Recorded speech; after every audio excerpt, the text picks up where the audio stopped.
બિલકુલ open position અંદરના ભાગે ડ્રેનેજ લાઈન છે નવી બનાવેલી બધું ઓપન લાઈનમાં છે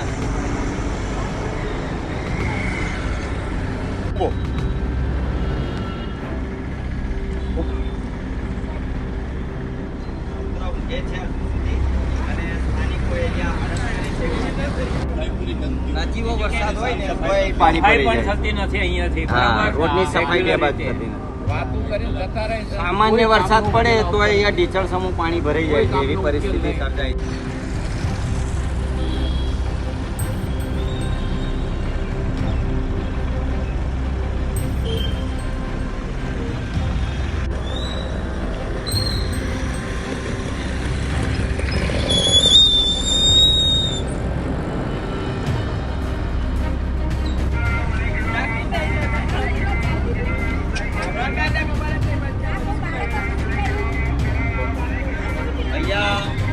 જો સામાન્યથી વધુ વરસાદ પડે તો પાણી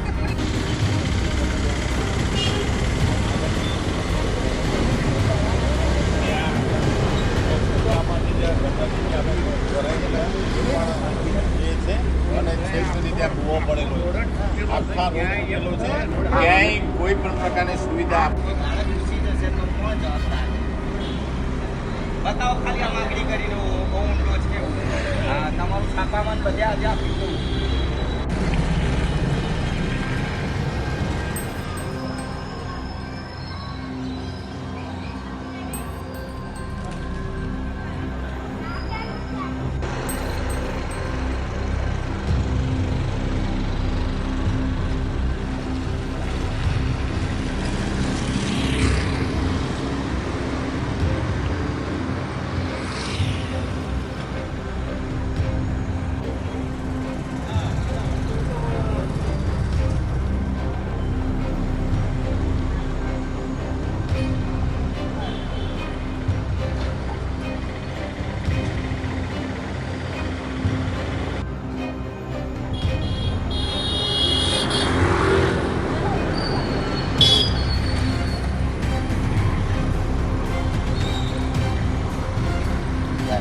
ચલો બે આવી ગયા બે ટ્રેન હું અંદર આવી પેલું પિક્ચર ને બધું સીન લેવાનો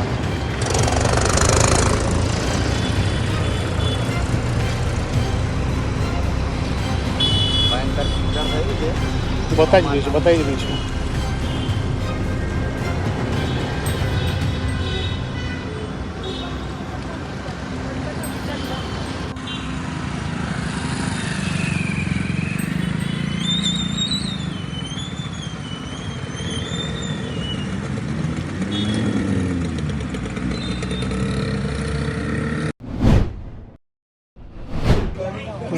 ગામની અંદર રહું છું અને સદીમાના આજે પ્રહલાદ પાર્કમાં જ રહું છું અને કમલ સ્કૂલની આગળ પાછળ આ ભૂવો પડ્યો મોટો તો એમાં બાળક ઘૂસી જાય તો પછી આનું પણ સરકાર તો જોતું જ નથી રાજકોટ જેવું થઈને પુરાય છે તો જોતું જ નથી સરકાર તો આનું પણ બાળક મરી જાય તો બાળક તો પાછું આપવાના જ નથી તો પૈસા શું કરવાના અમારા પૈસાની કોઈ જરૂર નથી અમારે પણ બાળકોમાં તો ઘૂસી જાય તો નુકસાન થાય તો પછી જવાબદારી કોણ મોટી મોટી એક્ટિવા જતી રહે કોઈ બાઇક જતી રહે અથવા કોઈ ગાય પડી જાય અથવા કોઈ મનુષ્ય મોટું નાનું બાળક પડે લેડીઝ પાણીમાં આટલું પાણી ભરાય છે અને પાણીની અંદર કોઈ લેડીઝ ઘૂસી જાય તો શું ખબર પડે આખા રોડ ઉપર સદીમાના મંદિરથી એકનાથ કોમ્પ્લેક્સ સુધી આ પાણી ભરાય છે અને આવા બધી જગ્યાએ ભૂવા પડે છે તો કોઈ સરકાર ધ્યાન દોતી નથી તંત્ર કોઈ આવી નથી આ કેટલા દિવસથી 25 દિવસથી આ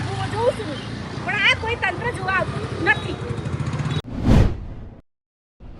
નામનો પરિચય આપો સનાભાઈ રણછોડ શું સમસ્યા છે અમારા આ રોડ છે મુક્તિધામથી માંડી અને સદી માતાના મંદિર સુધીનો વર્ષોથી અમે 2003થી અહીંયા આવ્યા છે રહેવા માટે ત્યારથી આ રોડની કોઈ સમારકામ થતું નથી કોઈ બીજા બધા અમારા પહેલાંના પછીના જે રોડ છે એ બધા ક્લિયર થઈ ગયા આ રોડની વારંવાર કોર્પોરેટરને અધિકારીઓને ઓફિસમાં જઈને રજૂઆત કરવા છતાં પણ આ દિન સુધી આ રોડનું નથી સમારકામ થતું નથી કોઈ એને જોવા માટે આવતું કે નથી ક્યાંય ખાડા ખડ્યા પડ્યા એને પૂરવા માટે આવતું બાજુમાં જીઆરડીસી છે, એમાં જીઆરડીસીમાંથી કેમિકલની ફેક્ટરીઓ છે, એના બંધ કરવા માટે પણ કેટલી વખત અમે લેખિતમાં જાણ કરી, મૌખિક જઈને પણ રજૂઆતો કરી છે, પણ કોઈ સાંભળતું નથી કે નથી એની રજકડોળથી બંધ કરતું નથી, જીઆરડીસીમાં જે ગંદકી છે ગંદકી બંધ કરતું નથી. અને અમારા રોડને જાણે કે ઓરમાયું વર્તન રાખ્યું હોય એ રીતે આજ દિન સુધીમાં 2003થી માંડીને 2024 સુધીમાં ક્યારેય કોઈ પણ પ્રકારની સુવિધા આપવામાં આવતી નથી. અમારી સોસાયટીઓ કમ્પ્લીટલી કોઈ પણ વ્યક્તિનો ટેક્સ બાકી નથી. અમે પણ ટેક્સ પેડ છીએ, ટેક્સ ભરીએ છીએ, તો અમારી સુવિધાઓ અમને કેમ ના મળે? હું પંકજભાઈ સોલંકી પાર્ક ટેનામેન્ટમાં રહું છું અહીંયા. હવે આ સોસાયટી લગભગ 2003-04માં સોસાયટીઓ બની. બાજુની સુવિધા પાર્ક અમારી પાર્ક ટેનામેન્ટ આગળ પહોંચી ઇન્ટરસિટી મુક્તિધામ નરોડાથી એ સધી માતાના મંદિર સુધી અમે કેટલી વખત રજૂઆતો કરવા છતાં આ રોડના રિપેરિંગ કામ કે રોડ પહોળો કરવામાં જે તે વખતે 2003-04ની અંદર ઓડા પ્લાન પાસ હતો. ઓડા પ્લાન વખતે જ એ વખતે 60 ફૂટનો રોડ જે મંજૂર થયેલો છે, પણ તેમ છતાં આજ દિન સુધી અમે ઘણી બધી રજૂઆતો લેખિતમાં બી કરી છે, ટેલિફોનિક રજૂઆતો કરી છે, તેમ છતાં આ સરકારી તંત્ર કંઈ અમારું ધ્યાન અમારી વાતને ધ્યાનમાં લેતી જ નથી. બીજું કે અહીંયા આ રોડ ઉપર સાફ સફાઈ માટે પણ અમે ઘણી વખત રજૂઆત કરી છે. જે તે વખતે ગટર લાઇન બહુ સાંકડી હતી, પછી અમે રજૂઆતો કરી એટલે થોડી ગટર લાઇન પહોંચી.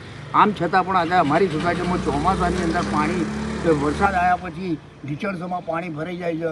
જલ્દી જોઈએ એટલા પ્રમાણમાં જલ્દી પાણીનો નિકાલ થતો નહીં, એટલે અમે બહુ પરેશાન થઈ ગયા છે. અને અત્યારે હાલમાં તો એટલા બધા ત્યાં મુક્તિધામથી કે છેક સધી માતાના મંદિર સુધી એટલા ખાડા પડ્યા છે કે વારંવાર અમે લેખિતમાં અને ટેલિફોનિક કમ્પ્લેન નોંધાવીએ છીએ, પણ થોડો ટાઈમ આવે લારી જેવો સામાન પેલી રેતી જેવું લઈને આવી અને નાખી જઈ અને એમ કે અને અમારી સાથે વરમાયું હોય તો આજુબાજુના સધી માતાના મંદિરથી હરિદર્શન જાઓ, આ બાજુ સ્મશાન ગૃહથી તે ત્યાં આગળ જાઓ, ત્યાં સુધીના બધા જ રોડ પહોળા અને સુવિધાવાળા કર્યા છે. જ્યારે અમારા રોડ ઉપર કોઈ જાતનું એમ કે ઓરમાયું વર્તન રાખી અને આ તંત્ર કોઈ કાંઈ કામ કરવા માગતું નથી. અમે નિયમો અનુસાર જે ટેક્સ મ્યુનિસિપાલિટીનો ભરવામાં આવતો હોય એ ટેક્સ પણ અમે રેગ્યુલર ભરીએ છીએ. આમ છતાં અમારી કોઈ રજૂઆતને પણ ધ્યાનમાં લેવામાં આવતી નથી અને અમને અમારી મુશ્કેલીઓમાં કોઈ રાહત જેવું છે જ નહીં.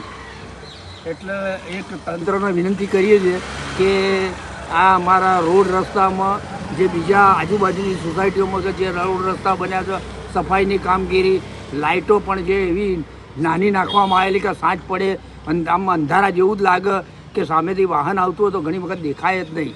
એટલે આ એક લાઇટની સારી LED લાઇટની વ્યવસ્થા કરવામાં આવે, સફાઈની કામગીરી રેગ્યુલર કરવામાં આવે, રોડ પહોળો કરવામાં આવે. અમારી બાજુમાં સામે એસ્ટેટ આવેલું છે, એ એસ્ટેટમાં પણ અગરબત્તી છે કે કેમિકલની ફેક્ટરીઓ છે, ત્યાંથી પણ દુર્ગંધ મારે છે, વાસ આવે છે. ઘણી વખતે કાળું અને જાંબલી કલરનું પાવડર જેવું ઉડે છે અને એ પણ અમારા વરંડાની અંદર પડે. અમારા પગલાં સવારે પાડીએ ત્યારે અમને ખ્યાલ આવે તારો આ કેમિકલનો ધુમાડો ઉડેલો છે. એટલે આ બધી પરિસ્થિતિમાંથી અમે બહુ તંગ આવી ગયેલા છે. એટલે તંત્રને વિનંતી કરવાની કે આમાં કંઈક અમને રાહત મળે. જણાભાઈ મહેરિયા પાર્ક ટેનામેન્ટ સોસાયટીમાં રહું છું અને હાલમાં હું મંત્રીનું પદ સંભાળી ગયું. અમારી સોસાયટી બને કમસે કમ 23-24 વર્ષ થઈ ગયા છે. તો અમારા જે સધી મુક્તિધામ જે છે રોડ ત્યાંથી સધી માતાના મંદિર સુધીનો જે આજ સુધીનો જે સફાઈ કામદાર સફાઈ થતી નથી યોગ્ય રીતે, તેમજ વારંવાર સૌનો વિકાસ સૌનો સાથ એ સરકારનું અભિયાન છે, તેની અંદર આ અમારી સોસાયટીનો અમારા એરિયાના કવર આજ સુધી થઈ નથી. ગટર રોડ પણ પાણીને ભરાતી હોય છે, વરસાદની અંદર ઢીચણ સમાના પાણી હોય છે અને એટલો સાંકડો રોડ છે જે TP સ્કીમ મંજૂર થઈ ગયેલી છે 15 વર્ષ પહેલાં, એનું માર્જિન પણ કરેલું, માપણી પણ કરી ગયા છે અને આજ સુધી થયું નથી. સાંકડો રોડ હોવાથી અપૂરતા પ્રકાશથી સ્ટ્રીટ લાઇટોની સગવડ પણ નથી, વારંવાર એક્સિડન્ટો થતા હોય છે અને પ્રજાને બહુ મુશ્કેલી થતી હોય છે. તો આ માટે સરકારે ધ્યાન દોરવું જોઈએ.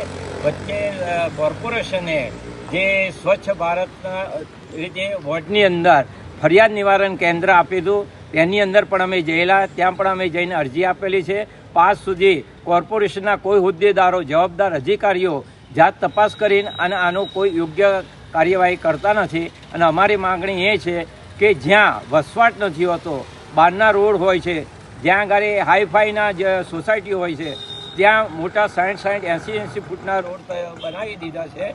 જ્યારે અમારે જે બેકવર્ડ એરિયા છે તેની અંદર આજ સુધી ઓરમાઈનું વર્તન રાખે છે. તો આ માટે અમારે તો સરકારને વિનંતી છે કે બને એટલો અમારે રોડ મોટો થાય, ટીપી સ્કીમ પ્રમાણે જે કંઈ કટિંગ થતું હોય એ અમે પણ તૈયાર છે. કાયદેસર રીતે રોડ મોટો થાય તેવી અમારી સૌની માગણી છે. આનંદભાઈ શું કહેશો? ભૂવો પડ્યો છે, કયો વિસ્તાર છે?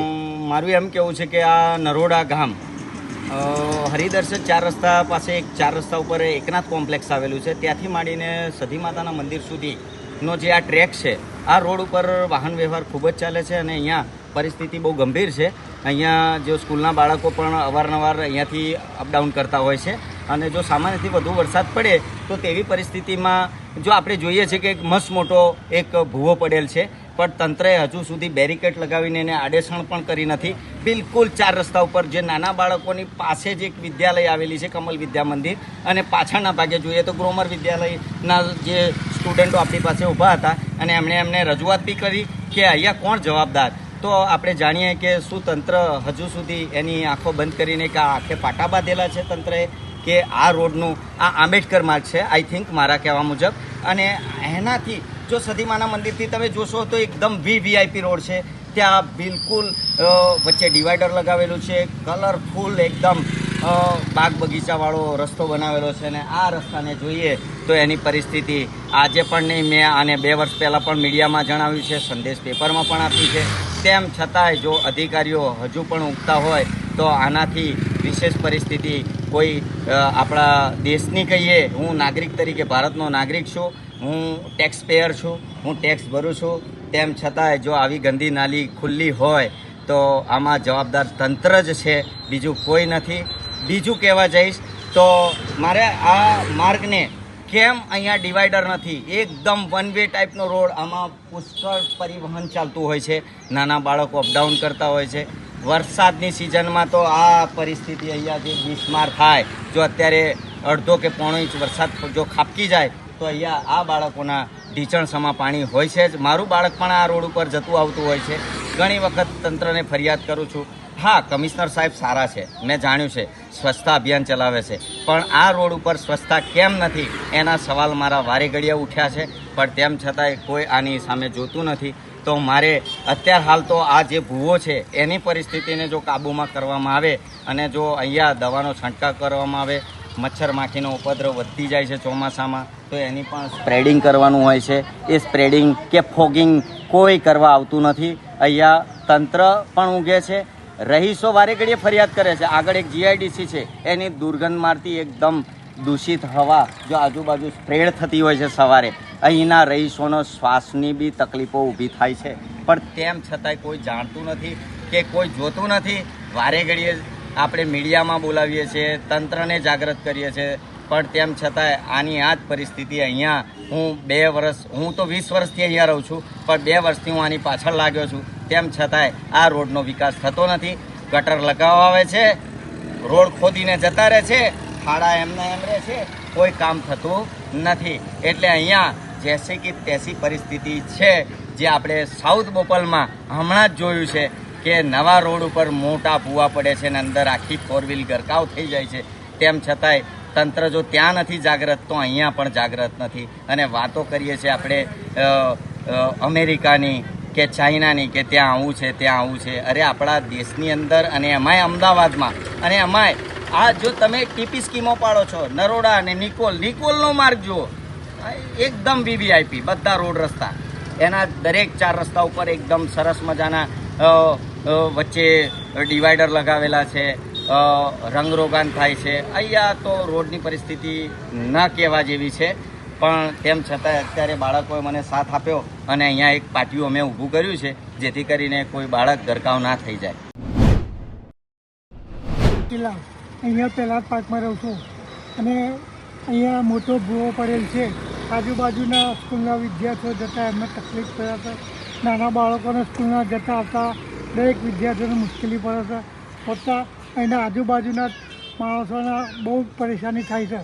તો મ્યુનિસિપાલિટીને નમ્ર વિનંતી કરું કે દરેક જગ્યાએ રોડ સારી ક્વોલિટીમાં તમે બનાવેલા છે. તો આપ સાહેબને અમારી એક જ અરજ છે કે અહીંયા પહેલાં જ પાછી આગમન સુધીના રોડ વ્યવસ્થિત બનાવો અને આ જે ભૂવા પડે છે એનું સમારકામ થાય એવી અમારી અપેક્ષા છે. કમિશનર સાહેબને અને એના વડીલોને અને કોર્પોરેટરને હું જાણ કરશું કે આ બાબતમાં અમારા પ્રત્યે આ રોડ પ્રત્યે ધ્યાન આપે. મનોજ કુમાર, હું અહીંયા પાસેની સ્કૂલ બ્રહ્મો સ્કૂલમાં જે અભ્યાસ કરું છું. આ રોડ સતી માતા મંદિરથી એકનાથ કોમ્પ્લેક્સની વચ્ચેવાળો રોડ, ત્યાં બહુ વાહન વ્યવહાર છે અને ત્યાં બહુ જ ઊંડો ભૂવો પડેલો છે. આ રસ્તા ઉપર હું રોજ જઉં છું અને અહીંયા બહુ વાહન વ્યવહાર હોવાથી આ ભૂવાને સુધારવાનું કામકાજ મ્યુનિસિપાલિટીનું હોવું જોઈએ, પણ તે હજુ સુધી જાગૃત થયા નથી અને તેમને આ જાગૃત થવું જોઈએ. આ ભૂવો જોવો તમે, અહીંયા કોઈ વાહન પડી જાય કાં તો કોઈ નાનું બાળક પડી જાય તો એની જવાબદારી કોણ લેશે? અમે જાતે પાટિયું આડું કરેલ છે. અમે આ પાટિયું અહીંયા અમારા મિત્રો બોલાવી અને મિત્રો દ્વારા પાટિયું અમે મૂકેલ છે અને તેથી કોઈ વાહન આમાં પડે નહીં, કાં તો કોઈ ગાય કે કોઈ પશુ પ્રાણી આ ભૂવામાં પડે નહીં.